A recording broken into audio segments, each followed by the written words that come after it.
사실 저는 아까 전 말씀드린 대로 도곡동과 대치동, 강남에만 13년 있었고 이 각 지역의 특징은 부동산 자산을 통해서 불을 이룬 분들이 워낙 많으신 지역이잖아요. 그래서 아마 제가 만난 부자들을 100명쯤으로 분류하면 그 100명 중에 한 90명은 부동산을 통해서 불을 이루는 분들이 많습니다. 특히나 강남권이기 때문에. 그리고 100명 중에 한 7, 8명 정도는 사업소득을 통해서 불을 이루신 분들이고 한두 명 정도가 주식을 통해 큰 불을 이룬 케이스입니다. 그럼 결론적으로는 대부분의 분들은 부동산을 장기 보유해서 큰 불을 만들어낸 분들이 많다는 거죠.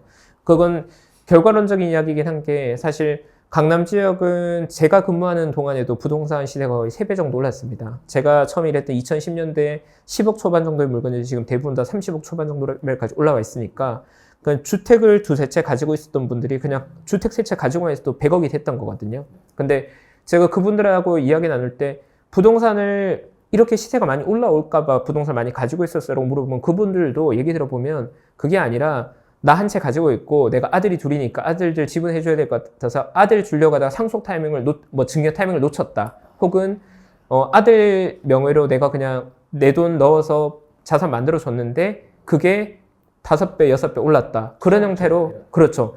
거주 목적의 아파트가 3채 있었는데 3채가 다 30억이 된 거예요. 그래서 100억의 부가 만들어졌고 그거 덕분에 부자가 된 분들이 많이 있다는 거죠. 그래서 제가 만난 강남의 부자 중에 100억 자산가인데 현금 자산은 한 10억밖에 없고 부동산 자산이 90억인 경우도 많아요. 그러니까 그런 분들 어쨌든 부자인 거잖아요. 자산으로는 100억이니까. 그래서 실제 한국의 트렌드는 확실히 부동산 시장으로 불을 이룬 분이 많다. 근데 제가 요즘 눈여겨보는 건 부동산 시장에서 성공적인 불을 이룬 분들 중에서 부동산 시장에 조금 더 투자 경험이 조금 더 전문화되어 있고 일반적인 주택 투자보다 조금 더 뛰어난 분들은 건물을 여러 채 소유하고 있는 큰 부자들이 있거든요. 뭐 2, 300억 건물을 두세 채 가지고 있어서 부동산 건물 600억, 1000억 이렇게 가지고 있는 분이 있는데 그런 분들이 의사결정을 요즘 보면 조금 예전과는 달라지는 게 과거보다는 부동산 시장의 매력도가 조금 떨어지고 있다고 느끼시는 것 같아요. 그래서 제가 13년 동안 강남시장에 있었지만 최근 2, 3년은 확실히 30년, 40년 장기 보유했던 부동산 건물을 매각하고 그 현금을 해외 투자하고 싶다는 분들이 많아진 상황입니다. 이게 과거에는 없던 트렌드예요. 왜냐하면 10년 전, 15년 전에 여전히 투자 매력도가 높았다고 봤던 거죠. 그분들도. 근데 그분들조차도 이제는 강남의 건물이 과거 20년만큼 탄력적으로 올라갈 수 있을까에 대해 약간 퀘스천이 있는 것 같고 그래서 부동산을 팔고 싶다는 느낌보다는 부동산 포트폴리오 100%에서 부동산과 해외 주식 포트폴리오를 분산시키고 싶은 니즈가 있습니다. 그래서 요즘 큰 부자들의 트렌드는 확실한 건 미국의 주식들, 특히나 우리가 빅테크로 부르는 주식들을 자기 자산 포트폴리오에 넣고 싶어 하세요. 그래서 뭐 예전에 100% 건물이었으면 지금은 1000억에서 한 600억은 건물로 가져가고 한 3, 400억은 미국 주식으로 가져가고 싶어 합니다. 네. 그래서 그 트렌드가 최근 한 5년간 제일 중요한 변화인 것 같아요. 첫 번째는 사실 부동산 정책 변화도 컸던 것 같아요. 네, 예전에 비해서 부동산을 거액으로 보유하고 있는 분의 세금에 대한 부담을 느낄 정도로 세제 개편들이 그 사이에 많이 이루어졌고 그 과정에서 부동산 포트폴리오 가지고 있는 게 세금 부담으로 느끼신 분들이 많아진 것 같고요. 그리고 두 번째로는 한국뿐만이 아니라 글로벌하게 온라인 비즈니스가 너무 많이 커졌잖아요. 그래서 예전보다는 오프라인 공간에 대한 수요들이 떨어진 것 같고 그래서 30년, 40년 건물 소유한 분들 얘기하는 게 나 예전에는 그런 공실이 없었던 건물이 요즘은 공실이 자꾸 생겨 공실을 채우기 되게 힘들어라고 느끼는 게 제가 느끼기에는 경기가 나빠졌다고 그분은 인지할지 모르겠지만 제가 본 관점에 경기가 나빠진 건 물론 있겠지만 예전보다 오프라인 공간이 그렇게 필요하지 않은 것도 있는 거예요. 물건을 팔관할 때 이제 온라인 쇼핑 이런 게 너무 많아졌잖아요. 그래서 예전보다는 그런 상가 건물에 대한 수요가 좀 떨어진 게 아니라는 생각을 저는 합니다. 그러니까 부동산 자체 매력도가 예전보다 세제 문제 그리고 온라인 샵이 너무 활성화되면서 예전보다 수요가 좀 둔화된 문제가 되면서 매력도가 떨어졌다는 거죠. 거기에 더해서 2017년부터 해외 주식이 투자가 가능해지기 전에 실제 해외 주식 성과가 좋았거든요. 그러니까 수익률이 더 높은 쪽으로 가는 거죠. 기대 수익률이 제일 메인 요인이 될 건데 기존 자산의 기대 수익률은 떨어지고 있고 새롭게 등장한 뭔가 핫한 자산의 기대 수익률이 높아지고 있으니까 거기에서 아마도 많은 변화가 있는 게 아닌가 생각됩니다. 그러니까 저도 사실 궁금했어요. 제가 만나는 300억, 400억의 부를 이룬 분들을 보면 저도 대표님 직장 생활 하시면서 연봉이 많았다고 하지만 그게 300억이나 400억의 부를 이루기에는 분명히 부족하셨을 건데 어떻게 부자가 되신 거예요? 혹은 대표님 300억, 400억 버셨으면 그러면 소득이 제일 많을 때는 뭐 1년에 막 2, 30억도 버신 거예요? 이런 질문들을 되게 많이 했습니다. 그러니까 제가 궁금했던 건 그 몇백억이라는 부유함이 소득이 높아서 만들어진 건지 아니면 자산 가격으로 그런 건지가 궁금해서 제가 10년 내내 물어본 질문이거든요. 그래서 제가 만났던 거의 대부분의 부자들은 소득이 문제가 아니라 좋은 자산을 장기간 가지고 있는 게 핵심이었거든요. 그러니까 사람들이 생각하기에는 부자가 되려면 굉장히 높은 소득이 필요할 것 같지만 실제로 제가 만나본 경험이나 아니면 뭐 KB 같은 곳에서 나오는 부자 보고서를 보더라도 일반적인 사람들이 소득보다 한 1.5배에서 2배 정도의 소득? 예를 들어 직장인이 뭐 연봉이 7, 8천이라고 하면 그거에 한 2배, 1억 5천에서 2억 정도의 소득이면 소득 요건은 전 충분히 내시는 것 같고 그 다음 숙제는 그 소득을 어떤 자산을 취득하는지가 되게 핵심인 것 같거든요. 근데 실제로 성공한 투자자들의 자산 수익률을 제가 분석해 보니까 의외로 수익률은 연간으로 10% 초반밖에 안 되는 거예요. 강남의 건물도 연간으로 한 10에서 11, 2%, 굉장히 성공적인 주식 투자도 롱텀하게 분석해보면 연간으로 한 10에서 12%인데 그럼 결론은 나오는 게 1년에 12%의 수익률이 있으면 10년의 자산이 한 3배 정도 늘어나거든요. 그러면 10년에 3배, 20년에 9배, 30년에 한 27배 정도 되는 수준이면 30년이 투자할 수 있는 평생이잖아요. 그러면 제가 반문해 보는 거죠. 내가 평생을 살았을 때, 내가 60살이나 70살쯤 됐을 때 나한테 얼마쯤 있으면 내가 만족할까라고 반문해 보는 거예요. 그러면 저는 평생에 걸쳐서 한 30배 정도의 성과면 매우 훌륭한 자산 관리였다고 생각하거든요. 그럼 내가 은퇴했을 때 100억 정도 있는 게 훌륭하다고 생각하면 한 3, 4억 정도의 자산 포트폴리오를 가지고 있어야 되는 거죠. 30년 전 시점으로. 내가 70살에 100억 정도를 목표로 한다면 한 40살 정도 레벨에는 이미 내가 100억 정도 자산을 만들어내려면 적어도 3, 4억 정도의 자본이 필요한 걸 내가 인지하면 되는 거고 만약 누군가 욕심이 많아서는 난 그거보다 큰 부를 원해. 내가 70살쯤 됐을 때는 한 500억 정도를 원해라고 하면 15억 정도는 있어야 된다는 거죠. 그걸 잘 운영해야 평생에 걸쳐서 한 30배 정도의 성과를 만들어낼 거거든요. 그러면 이렇게 바꿀 수 있죠. 누군가 저에게 그러면 제가 한 3억 정도 운용하면 누구나 다 100억 부자가 될 수 있냐? 그건 아닙니다. 하지만 3억도 없는 상태에 100억을 만드는 건 불가능한 거니까 일단은 3억 정도의 투자할 자본을 만들고 그 자본을 좋은 자산을 취득하고 장기 보유하는 두 가지 조건을 잘 만들어 가야 된다는 거죠. 누구나 다 부자가 될 수 있는 건 아니거든요. 40살에 3억을 가진 수백 명의 사람 중에서 실력이 있고 운이 작용해서 소수의 사람들 100억이 될 건데 그 3억조차 없는 사람은 일단 스타트선에 설 수가 없다는 거죠. 네, 1억을 100억을 만든 건 저에게는 너무 어려운 과제인 거고 현실적인 목표값은 제가 느끼기에는 평생에 걸쳐 나의 자산을 한 30배 만든다. 그 정도 타겟으로 보면 1년에 대략 한 12% 정도 수익률이 필요합니다. 현실적으로. 이건 자산의 속성에 따라 조금씩 달라지는 것 같아요. 예를 들어서 강남의 건물을 지금 산다고 하면 이 강남의 건물의 보유기간은 제가 보기에는 평생일 겁니다. 그러니까 지금 강남의 건물을 사는 사람이 내년에 이거 팔아야지라는 전략으로 산다고 하면 이건 잘못된 의사결정이에요. 왜냐하면 일단 매수 매도에 현실적인 비용이 많이 발생하고 그런 단기적인 의사결정하기에는 실제로 거래의 황금률이 그렇게 높지 않을 가능성이 높거든요. 그러니까 부동산 건물을 산다고 하면 기본적인 보유기간은 제가 느끼기에는 적어도 저희 고객분들 기준 적어도 20년이었습니다. 네, 30년, 40년이 너무 흔해서 20년은 굉장히 단기적인 케이스고 대부분의 고객분들은 70대 중반에 매각한 건물을 매수한 시기가 35세, 45세, 짧게는 30년, 길게는 40년이었어요. 그러면 제가 만난 고객들이 케이스로 본다면 부동산 건물의 보유기간 3, 40년 정도가 충분히 장기간이라고 볼 수 있을 거고 반면에 주식 자산이라고 하면 그거보다는 조금 더 짧은 기간이 되겠죠. 그러면 제가 가진 경험 내에선 대략 3, 4년 정도가 될 것 같아요. 주식 기준으로는. 그러면 기본적인 주식 자산의 타겟은 아주 월등한 자산이라고 하면 10년, 20년 장기 보유가 물론 가능하겠지만 기본적인 스킴은 한 2, 3년 정도를 타겟으로 보고 투자하는 게 저는 장기 투자자의 시계열인 것 같습니다. 물론 운 좋게 단기간 내에 목표하는 수익이 나오면 뭐 1년 혹은 그 안의 기간에 나오는 경우도 있겠지만 처음의 전략은 향후 2, 3년간 전망으로 봤을 때 이 기업이 어느 정도 성장할 수 있는 걸 보고 들어가는 게 보편적인 것 같아요. 네. 제가 만났던 많은 부자들이 실제로 운도 많이 작용했었던 것 같아요. 그러니까 그건 어떤 말이냐면 제가 실제로 이제 들은 케이스인데 예를 들어서 그런 말씀을 하시더라고요.